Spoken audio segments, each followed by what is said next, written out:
The UN Charter comprises a preamble and 19 chapters divided into 111 articles.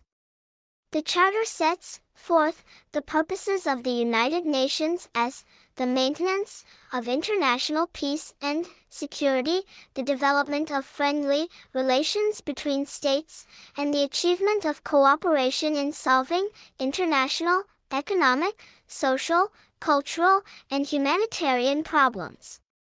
It expresses a strong hope for the equality of all people and the expansion of basic freedoms. The principal organs of the United Nations, as specified in the Charter, are the General Assembly, the Security Council, the Economic and Social Council, the Trusteeship Council, the International Court of Justice, and the Secretariat.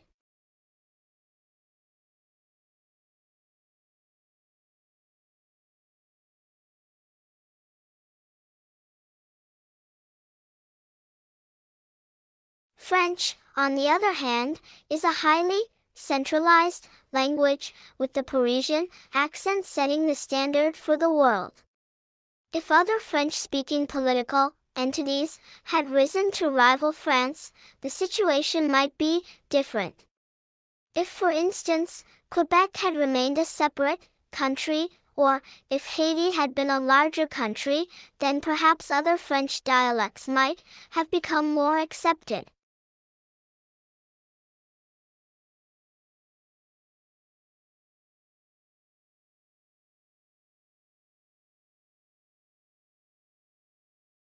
By way of introduction, Joseph Heller, the author who introduced the phrase, catch-22, into the English language, died on December 12 at the age of 76 in his home in East Hampton, New York in 1961. Heller published his first novel, Catch-22, a surreal, anti-war story set in World War II.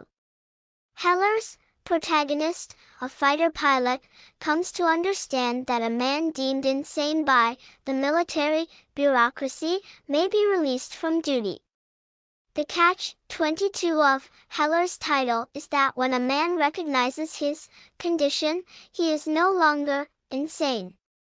Heller spoke at numerous college campuses throughout the 60s, and Catch-22 seemed to capture the anti-war sentiment of many protesters during the Vietnam War.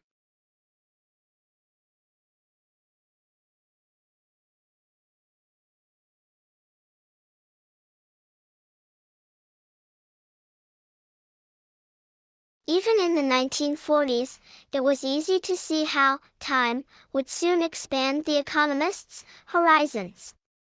The link between security and poverty logically applied to developing countries as well as the developed ones, and the statesmen of the time could see this.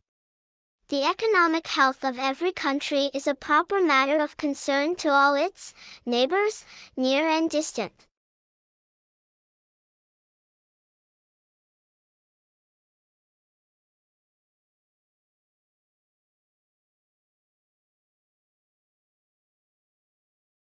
In January 1788, the anchors of the sea-battered ships of the First Fleet rattled down into the sparkling waters of Sydney Cove, and 780 of England's most unwanted were herded ashore by their guards, British Navy Marines. The convicts were bullied into some semblance of order to view the raising of the English flag as Australia became the farthest outpost of the largest empire the world has ever seen.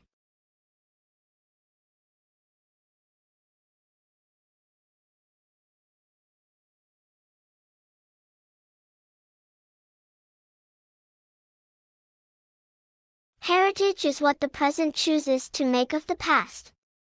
That means that heritage is dynamic. It's a changing concept. And it also means that it tends to be defined in opposition to much that is going on in the present. It's endangered. Where there is heritage, there is often a sense of threat, whether it's a building that's about to be bulldozed, or a way of life that is dying out because of economic change.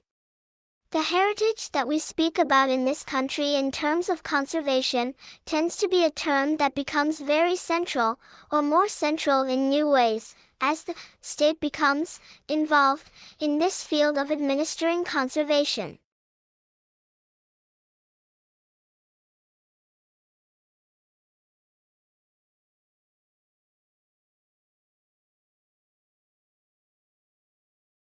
The idea is that we divide the ward, the patients if you like, and the nurses into 3 different teams, which we call primary nursing teams.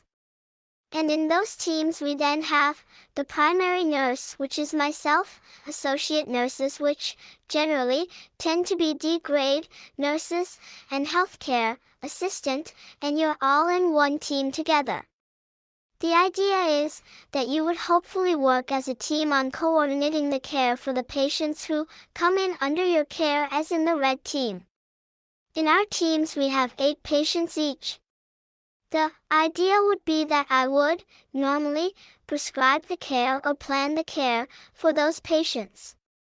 In reality, it doesn't always work like that, and besides which the associate nurses that are in the teams have those skills anyway from their training.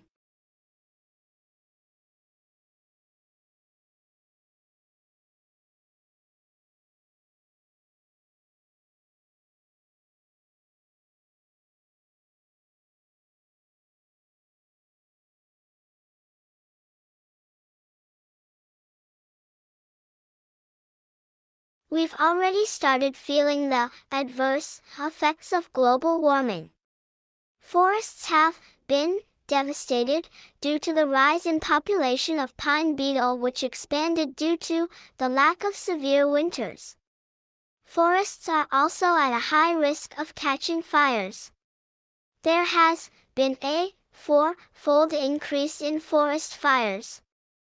The amount of carbon dioxide released due to these bog fires has resulted in fuel combustion. It's been observed that over the past couple of decades, birds and butterflies have shifted their range northward by 200 kilometers in Europe and North America. Global warming has also had a devastating effect on health. The incidence of cardiovascular diseases has increased due to increased ozone in the atmosphere. Lung tissues are damaged, leading to asthma. Hence, the mortality rate too has been affected. This global warming has led to a higher rate of dengue and malaria cases. These insect-borne diseases are on the rise, and the World Health Organization is working hard to eradicate them through vaccines.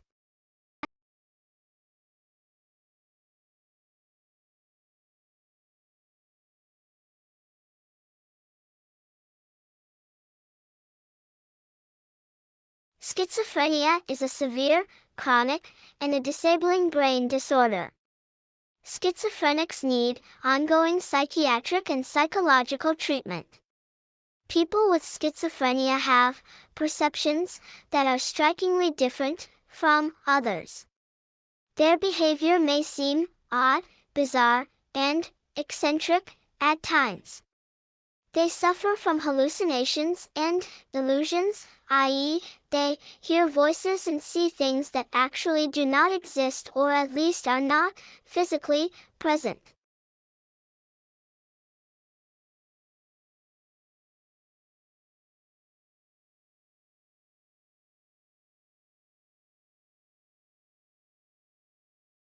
The choice of stroke depends on how near the shuttlecock is to the net, and whether it is above net height. Players have much better attacking options if they can reach the shuttlecock well above net height, especially if it is also close to the net. In the forecourt, a high shuttlecock will be met with a net kill, hitting it steeply downwards and attempting to win the rally immediately. In the midcourt, a high shuttlecock will be usually met with a powerful smash, also hitting downwards and hoping for an outright winner or a weak reply. Athletic jump smashes where players jump upwards for a steeper smash angle are a common and special, spectacular element of elite men's doubles play. In the rear court, players strive to hit the shuttlecock while it is still above them rather than allowing it to drop lower. This overhead hitting allows them to play smashes, clears, and drop shots. If the shuttlecock has dropped low, then a smash is impossible, and a full-length high clear is difficult.